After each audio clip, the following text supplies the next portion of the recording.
Supreme court کے senior جج اور اہم ترین فیصلوں کا حصہ رہنے والے جسٹس اعجاز الاحسن کون سے بڑے بینچز اور فیصلوں کا حصہ رہے، ان کے کیریئر پر نظر ڈالتے ہیں ذوالقرنین اقبال کی اس رپورٹ میں۔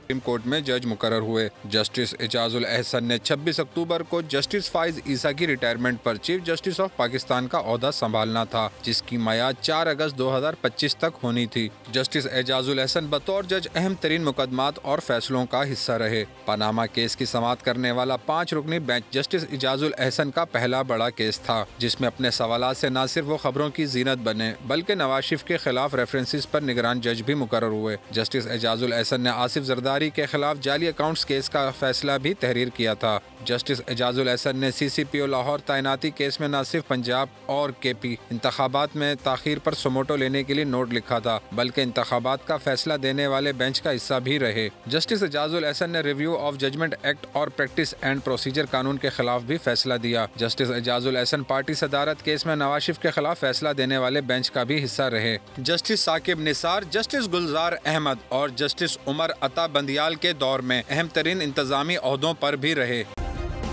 سبسکرائب کریں اور بیل دبائیں تاکہ کوئی خبر رہ نہ جائے۔